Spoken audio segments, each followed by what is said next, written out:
एक एक करके करो। अंजलि की शादी कर ससुराल पहुंचने के साथ ही उसकी सास के हुक्म शुरू हो जाते हैं। हो गई शादी, बस मौज खत्म। कल से जल्दी उठकर काम पर लग जाना है। अरे माँ आज ही यहाँ आई है, इसे सब समझने के लिए कुछ दिन तो दो। मेरे और बहू के बीच की बात है, तू घर के मामले में ना बोलियो। इस पर जतिन वहाँ से अपने कमरे में चला जाता है और सास अंजलि को काम की लिस्ट सुनाने लगती है। सुबह पहले घर की सफाई करनी है, फिर कपड़े धोने हैं, साथ में खाना भी बनाना है। एक की वजह से दूसरा काम रुकना नहीं चाहिए है। जी मम्मी जी ठीक है। ये कहकर अंजलि अपने कमरे में चली जाती है।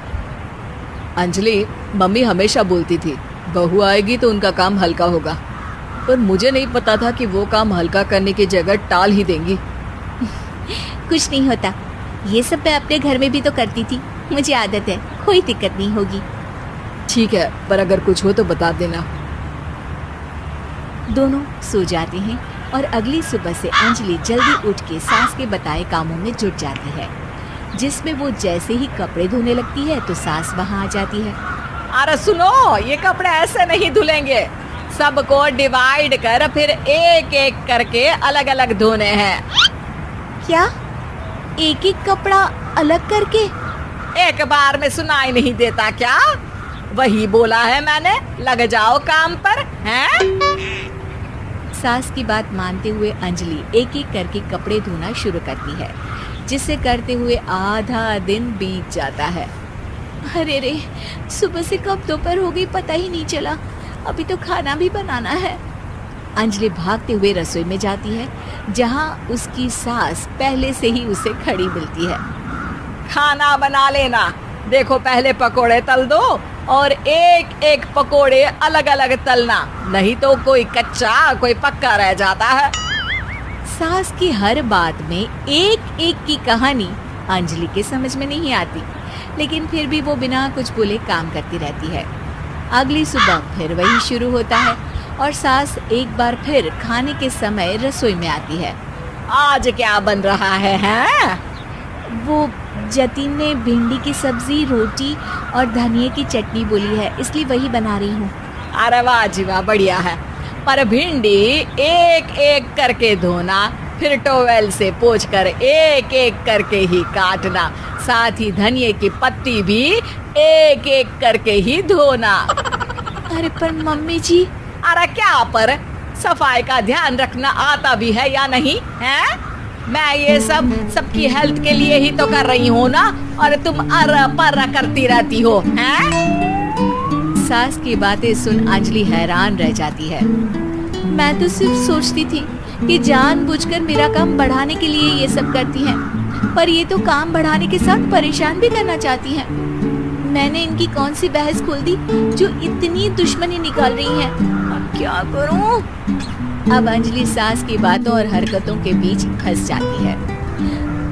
काम के लिए मना भी नहीं कर सकती, नहीं तो जाने कौन सा ड्रामा खड़ा कर दे। पर अंजलि तुझे कुछ तो करना पड़ेगा। इतनी देर में जतिन भी वहाँ आ जाता है। अरे कौन ड्रामा खड़ा कर रहा है और क्या करना पड़ेगा? जतिन की बात सुन अंजलि सोच में पड़ जाती है। इन्हें सच बताऊं या नहीं? पर अगर ये गुस्सा हो गए तो? वैसे भी अपनी माँ से बहुत प्यार करते हैं, फिर उनके खिलाफ कुछ सुन कैसे लेंगे? अंजलि ये सब सोच ही रही होती है कि जतिन फिर बोलता है। अरे क्या हुआ, कहाँ खो गई? अरे नहीं कुछ नहीं, वो मैं टीवी सीरियल के बारे में सोच रही थी। यहाँ और कौन ड्रामा करेगा? अरे तुम भी ना, चलो मैं चलता हूँ। इसके बाद कुछ दिनों तक अंजलि सास को सबक सिखाने के लिए अलग अलग प्लान सोचती रहती है, पर उसे सास के एक एक करके काम करवाने की आदत बंद करने का कोई तोड़ नहीं मिलता। अगर ऐसे ही चलता रहा तो कहीं मैं एक दिन अपने सिर के बालों को भी एक एक करके सुलझना ना शुरू कर दूं। पगली हो गई है क्या? अकेले में क्या बड़बड़ किए जा रही हो? वैसे आज खाने में क्या है? आलू की सब्जी। तो फिर आलू को अच्छे से काट कर उसके कटे हुए कपड़ों को एक एक करके ही धोना है। बिल्कुल, इसे कैसे भूल सकती हूँ? मेरे जी का जंजाल। अरे बातें कम काम ज्यादा हैं। अंजलि एक बार फिर सास के कहे अनुसार काम करने लग जाती है, जिसमें सब्जी बनाते हुए उसके दिमाग में एक आइडिया आता है और वो सास को आवाज लगाती है, मम्मी जी सुनिए जरा इधर तो आना। अंजलि की आवाज सुन सास रसोई में आती है। अरे क्या हुआ, क्यों गला फाड़ कर चिल्ला रही हो? कुछ नहीं, वो सुबह कपड़े धोने की जल्दी में नहाई नहीं थी और अब शाम की पूजा भी करनी है, तो आप जरा सब्जी देख लीजिए ना, तब तक मैं नहा कर आती हूँ। अंजलि सास को रसोई में छोड़कर नहाने चली जाती है। इसी तरह देखते देखते 4 घंटे बीत जाते हैं, लेकिन अंजलि बाथरूम से बाहर ही नहीं निकलती, जिसे देख सास उसे आवाज लगाती है। अरे बाथरूम में ही समाधि लगा ली क्या? यहाँ सब्जी बनकर ठंडी भी हो गई और अभी तक तेरा नहाना खत्म नहीं हुआ। मम्मी जी जैसे आप कहती हैं ना, मैं वैसे ही एक एक करके अपने बाल शैम्पू कर रही हूँ। तो अभी 3 घंटे और लगेंगे, तब तक काम और जतिन को खाना सर्व करना आप संभाल लेना।